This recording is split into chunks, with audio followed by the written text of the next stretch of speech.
Hello, আসসালামু আলাইকুম। আজ কথা বলবো কুমস টেস্ট নিয়ে। তো কুমস টেস্ট নিয়ে জানার আগে আমাদের কিছু তথ্য জানতে হবে। সেটা হচ্ছে যে এটা কিভাবে হয়, কিভাবে টেস্টটা করা হয়। তার আগে আমরা একটু জেনে নিই আরবিসি নিয়ে। ধরা যাক এটা একটা আরবিসি, এই যে আমাদের লাল সার্কেলটা দিয়েছি, ধরা যাক এটা একটা আরবিসি। তো আরবিসির এই যে মেমব্রেন, যেটা মেমব্রেনে যে কালো কালো যে ডট দিয়েছি, কালো কালো ডট গুলো, এগুলো ধরা যাক আরবিসির এন্টিজেন। তো আরবিসিতে তো নিশ্চয়ই বিভিন্ন প্রকার এন্টিজেন আছে। তো যদি কোনো কারণে আমাদের এই এন্টিজেন গুলোর বিরুদ্ধে শরীরে অ্যান্টিবডি প্রোডাকশন হয়, যেটাকে আমরা বলি অটো ইমিউনিটি, অটো ইমিউন ডিজিজের ক্ষেত্রে যেটা হয়, মানে আমার সেলফ অ্যান্টিজেন এর বিরুদ্ধে অ্যান্টিবডি তৈরি হয়েছে, তাহলে অটো ইমিউন ডিজিজ হচ্ছে এটা। তো এই যে নীল যে ওয়াই শেপের যে জিনিসগুলো দেখা যাচ্ছে, এগুলো আসলে অ্যান্টিবডি। তো সেই অ্যান্টিবডি এই আরবিসির অ্যান্টিজেনের সাথে লাগছে। তো এই অ্যান্টিজেন অ্যান্টিবডি যখন কমপ্লেক্স তৈরি হবে, তখন এই আরবিসি কে ফ্যাগোসাইটোসিস করতে পারে, বা আরবিসি কমপ্লিমেন্ট মানে এই antigen antibody complex complement fix করতে পারে, করে লাইসিস হতে পারে। অথবা এরা যখন এভাবে অ্যান্টিবডি লাগবে আরবিসি অ্যান্টিজেনের সাথে, তখন এটা স্প্লিনের ম্যাক্রোফেজ এটাকে এনগ্রাফট করবে, ডিস্ট্রয় করবে, হিমোলাইসিস হবে। তো এই হচ্ছে হিমোলাইসিসের মেকানিজম। আমরা কুমস টেস্ট দেখি আসলে এই হিমোলাইসিসের জন্যই। তো কুমস টেস্টে আমরা একটা রিয়েজেন্ট ব্যবহার করি, যেটাকে বলি অ্যান্টি হিউম্যান গ্লোবিউলিন। নাম হচ্ছে অ্যান্টি হিউম্যান গ্লোবিউলিন। তার মানে হিউম্যান গ্লোবিউলিনের এগেইনস্টে কোনো একটা অ্যান্টিবডি। এটা কিভাবে আমরা তৈরি করি? ধরা যাক কোনো একজন পেশেন্ট বা কোনো একজন পার্সন, ধরা যাক আমি আমার সেরামটা নিয়ে যদি আলাদা করি, সেরামে অ্যান্টিবডি আছে, নানা প্রকারের অ্যান্টিবডি আছে আমার সেরামে। সেই সেরামটা ধরা যাক হিউম্যান সেরাম, সেটা যদি কোনো অ্যানিমেলে পুশ করা হয়, তাহলে অ্যানিমেলের জন্য তো ওইটা অ্যান্টিজেন হিসেবে কাজ করবে এনিমেলের শরীরে। আমার যে সেরাম থেকে অ্যান্টিবডি গুলো এনিমেলের শরীরে ঢুকলো, সেগুলো তো একটা প্রোটিন, সেগুলো হচ্ছে অ্যান্টিজেন হিসেবে কাজ করবে এনিমেলের শরীরের জন্য। তো এনিমেল সেটার বিরুদ্ধে একটা অ্যান্টিবডি প্রোডাকশন করবে। এনিমেল এই হিউম্যান সেরামে যে আমার অ্যান্টিবডি গুলো আছে, আমার নর্মাল অ্যান্টিবডি গুলো, সেই অ্যান্টিবডি এগেইনস্টে এনিমেলটা কি করবে? সে আবার অ্যান্টিবডি প্রোডাকশন করবে। তাহলে আমার এই যে অ্যান্টিবডি, এগুলো কি গ্লোবিউলিন না, ইমিউনোগ্লোবিউলিন? সেই গ্লোবিউলিনের বিরুদ্ধে যে অ্যানিমেল একটা প্রোটিন মানে অ্যান্টিবডি তৈরি করলে, সেটা হচ্ছে অ্যান্টি গ্লোবিউলিন। তাহলে অ্যান্টি হিউম্যান গ্লোবিউলিন প্রোটিন, এটার নাম তাহলে কি হলো? Anti human globulin protein. এই জিনিসটাই থাকে কোমস রিএজেন্টে, এই জিনিসটাই আমরা ব্যবহার করি। তো আমরা এখন দেখবো কোমস টেস্টে কি হয় বেসিক্যালি। কোমস টেস্টে আমাদের হবে হচ্ছে দুই ধরনের, একটা হচ্ছে ডিরেক্ট, ইনডিরেক্ট। একটা হচ্ছে ডাইরেক্ট, আর একটা হচ্ছে ইনডাইরেক্ট।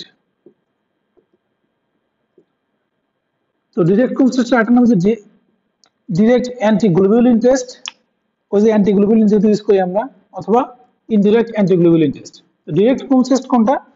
এটা আমরা করি প্রধানত এই যে আমাদের যে autoimmune haemolytic anaemia, haemolytic disease of newborn, এই যে এবিউ ইনকম্পিটিবিলিটি, আরএস ইনকম্পিটিবিলিটির কারণে যে হিমোলাইটিক ডিজিজ হয় নিউবর্নের, সেটা দেখার জন্য আমরা করি। তো এটা ডিরেক্ট কেন বলা হয়েছে এটার নাম? এটা হচ্ছে ধরা যাক আমরা একটা বাচ্চা হয়েছে, নিউবর্ন বেবি, তার ধরা যাক জন্ডিস আছে। তো আমরা ধারণা করছি যে তার হয়তো হিমোলাইসিস হইতেছে, হিমোলাইটিক মানে ডিজিজ, যে নিউবর্ন বলতেছে, হিমোলাইটিক ডিজিজ অফ নিউবর্ন। তো ধরা যাক সেই বাচ্চার আমরা ব্লাড নিলাম। বাচ্চার ব্লাড মানে কি? বাচ্চার আরবিসি। বাচ্চার ব্লাড নিয়েছি মানে বাচ্চার আরবিসি নিয়েছি। তো বাচ্চার আরবিসিতে হিমোলাইসিস হচ্ছে কেন? আরবিসির এগেইনস্টে এই যে জিনিসটা করছে, আরবিসির এগেইনস্টে, অ্যান্টিজেনের এগেইনস্টে আমার প্রোটিন ডেভেলপ করছে, মানে সরি অ্যান্টিবডি ডেভেলপ করছে, এই জন্যই তো হিমোলাইসিসটা হইতেছে। তো আমরা অ্যান্টিবডি কালার দিয়েছিলাম হচ্ছে নীল কালার, তো নীল কালারই রাখি। ধরা যাক এরকম আরবিসির গায়ে গায়ে অ্যান্টিবডি লেগে আছে ওই বাচ্চাটার। তো আমরা আসলে এখন ডিটেক্ট করবো যে আসলে অ্যান্টিবডি লেগে আছে কিনা। এটা হচ্ছে ডিটেকশন করার টেস্ট, হচ্ছে আমরা ডিরেক্ট অ্যান্টিগ্লোবুলিন টেস্ট বা ডিরেক্ট কুমস টেস্ট। তো সেজন্য আমরা করবো কি, এই বাচ্চার যে স্যাম্পলটা নিলাম, ব্লাড স্যাম্পল, এর ভিতরে আমরা যোগ করব হচ্ছে, এর ভিতরে যোগ করবো আমরা anti human globulin, Coombs reagent, anti human globulin. সেটাকে আমরা অন্য কালি দিয়ে দেখাই, সবুজ কালি দিই, দেখ অ্যান্টি হিউম্যান গ্লোবিউলিন এগুলো। তো বাচ্চার শরীর এই ব্লাডের সাথে যদি আমরা এটা দেই, তো অ্যান্টি হিউম্যান গ্লোবুলিন যেহেতু, সুতরাং এই ইমিউনোগ্লোবুলিনটা এগুলোর সাথে রিয়েক্ট করবে, ক্রস রিয়েক্ট করবে। তাই তো হওয়ার কথা, কারণ এগুলোর অ্যাগেইনস্টে এটা তৈরি করা হয়েছে। তাহলে যদি এগুলো এটার সাথে ক্রস রিয়েক্ট করে, তাহলে কি হবে? আমি নতুন আরেকটা ছবি না এঁকে এটাতে দেখাইলাম, ধরা যাক এগুলো আমরা এটার সাথে দিলাম, তখন এই জিনিসগুলো এটার সাথে অ্যাড হবে। অ্যাড হলে কিরকম হবে, ধরা যাক এই এই এই একটা ইমিউনোগ্লোবুলিন, এই এই এই একটা ইমিউনোগ্লোবুলিন, তারপর যদি এখানে একটা আঁকি এই এই এই একটা ইমিউনোগ্লোবুলিন, মানে মূল বিষয় যেটা দেখা যাচ্ছে তাহলে এই ইমিউনোগ্লোবুলিন গুলো এই আরবিসি আরবিসি কে যোগ করতেছে একসাথে, মানে একসাথে করতেছে, অ্যাগ্রিগেট করতেছে, অ্যাগ্রিগেশন হইতেছে, তার মানে অ্যাগ্লুটিনেশন হবে। তো ব্লাড যদি অ্যাগ্লুটিনেট করে আমার এই অ্যান্টি হিউম্যান গ্লোবুলিন দেওয়ার পরে, তাহলে বুঝবো যে আসলে তার ওই যার স্যাম্পলটা নিয়েছি তার ব্লাডে অলরেডি ইমিউনোগ্লোবুলিন এই আরবিসি সারফেসে অ্যাটাচ ছিল। এটাই তো প্রমাণ হলো আমাদের যে এই অ্যান্টি ইমিউনোগ্লোবুলিন দেওয়ার পর যদি অ্যাগ্লুটিনেট করে, কোয়াগুলেট করে, তার মানে আমি বুঝলাম যে আরবিসি সারফেসে আগে থেকে অ্যান্টিবডি ছিল, সেই অ্যান্টিবডি গুলোকে আবার এই অ্যান্টি হিউম্যান গ্লোবুলিন একসাথে করছে, ক্রস রিয়েক্ট করে, যার কারণে ব্লাডটা ক্লট হয়েছে, অ্যাগ্লুটিনেট করছে। এই হলো আমাদের ডিরেক্ট কোনস টেস্টের কি বলা যায় কথা। ডিরেক্ট কোনস টেস্ট আমি কেন করলাম, হিমোলাইটিক ডিজিজ অফ নিউবর্ন দেখার জন্য করতে পারি, এটা বললাম। আর হচ্ছে indirect cones test. Indirect cones test কোনটা, যে এটা আমাদের একটা ধাপ বাড়বে, সেটা কি রকম, সেটা আমরা করতে পারি কখন, ইনডিরেক্ট কোনস টেস্ট করতে পারি ব্লাড ট্রান্সফিউশনের আগে করতে পারি, অথবা করতে পারি ওই যে মাদারের প্রিন্যাটাল স্ক্রিনিং এর জন্য, যে আরএস নেগেটিভ মাদার, তার পেটে যে আরএস পজিটিভ বাবু যদি হয়, সে বাবুটা ঝুঁকি আছে কিনা হিমোলাইসিস হওয়ার। তো সেক্ষেত্রে আমরা যদি ব্লাড ট্রান্সফিউশনের এক্সাম্পলটা যদি আমরা দিই, সহজ এক্সাম্পল, ধরা যাক যে আমার রিসিপিয়েন্ট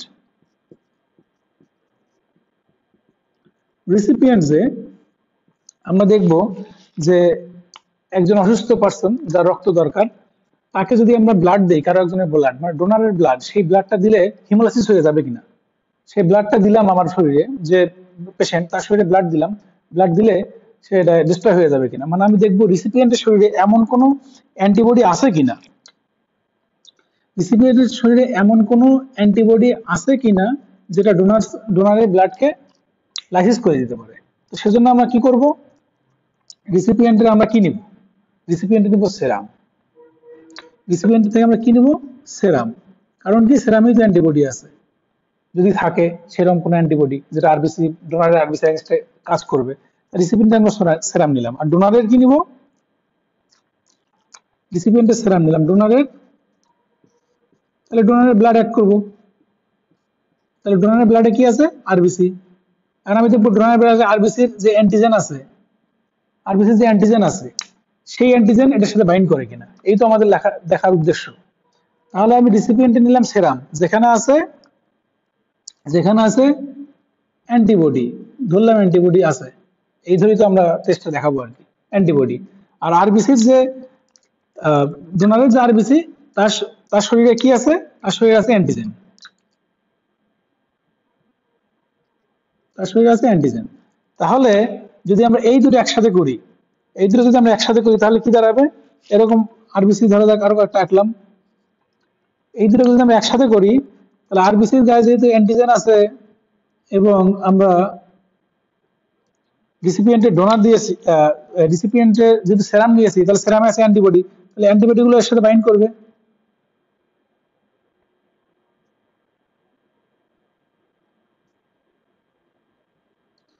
তো অ্যান্টিবডি যদি বাইন্ড করে তাহলে তো আর অ্যাগ্লুটিনেট হইতেছে না, বাইন্ড হইলো, মানে আমাদের ওই ডিরেক্ট অ্যাগ্লুটিনেশন যেটা এটা আগে থেকে ছিল সেরকম না, এটা আমরা বানাইলাম এবার। তো যদি এইটা হয়, প্রথমে আমরা অ্যান্টিবডি অ্যান্টিজেন বাইন্ড করাইলাম, এখন তো অ্যাগ্লুটিনেট করার অবস্থা হয় নাই, এখন তাহলে আমরা কি করব, এর ভিতরে দেবো আমরা অ্যান্টি হিউম্যান গ্লোবুলিন বা কুমস রিএজেন্ট। তো কুমস রিএজেন্ট যদি অ্যান্টি হিউম্যান গ্লোবুলিন মানে কি, এই যে সেই অ্যান্টিবডি যেগুলো হিউম্যানের গ্লোবুলিনের এক্সট্রা কাজ করে, এটা যদি আমরা এখানে অ্যাড করি এবার, তাহলে এই অ্যান্টিবডিটা এগুলোর এগেইনস্টে কাজ করবে না, এই যে নীল যে অ্যান্টিবডিগুলো বাইন্ড করছি, তো এটার সাথে বাইন্ড করবে, এই যে এরকম বাইন্ড করলো, এরকমই তো বাইন্ড করলো, তাহলে এটা এখন একসাথে একসাথে হয়ে গেল, সেলগুলোকে কাছাকাছি নিয়ে আসলো, অ্যাগ্লুটিনেট করলো, তাহলে অ্যাগ্লুটিনেশন হইলো। এটাই তো আমাদের মূল উদ্দেশ্য ছিল দেখার, যে অ্যাগ্লুটিনেট করে কিনা, যদি এই ঘটনাটা ঘটে তাহলে এই ঘটনাটা ঘটবে, তার মানে যদি সেরামে অ্যান্টিবডি থাকে এমন কোন রিসিপিয়েন্টে যদি সেটা এমন কোন অ্যান্টিবডি থাকে যেটা ডোনারের ব্লাডের আরবিসির সাথে কাজ করে, বাইন্ড করে, তাহলে শুধুমাত্র এই ঘটনাটা পজিটিভ ঘটতেছে। তাহলে এটা ইনডিরেক্ট কুমস টেস্টে আমরা এইভাবে আমরা দেখলাম যে কিভাবে এই টেস্টটা কাজ করে। তো প্রিনেটাল মাদারের ক্ষেত্রে তাই হয়, যদি আমরা মায়ের সেরাম নিয়ে দেখি মায়ের শরীরে এমন কোনো অ্যান্টিবডি আছে কিনা যেটা বাচ্চার যে অ্যান্টিজেন মানে আরএইচ পজিটিভ বাচ্চা, যার আরএইচ অ্যান্টিজেন মানে ডি অ্যান্টিজেন, তার এগেইনস্টে অ্যান্টিবডি আছে কিনা। তো মায়ের আমরা সেরাম নিব, বাচ্চার ব্লাড নিব, নিয়ে দেখবো এই ঘটনাটা ঘটে কিনা প্রথমে, তারপর আমরা অ্যান্টি হিউম্যান গ্লোবুলিন দিলে সেটা যদি ক্লট করে অ্যাগ্লুটিনেট করে তাহলে বুঝবো যে ঝুঁকিতে আছে। এই হচ্ছে ডিরেক্ট ইনডিরেক্ট কুমস টেস্টের শর্টকাট। Thank you. ভালো লাগলে অবশ্যই আমাদেরকে ফলো করবেন, সাবস্ক্রাইব করবেন। ধন্যবাদ।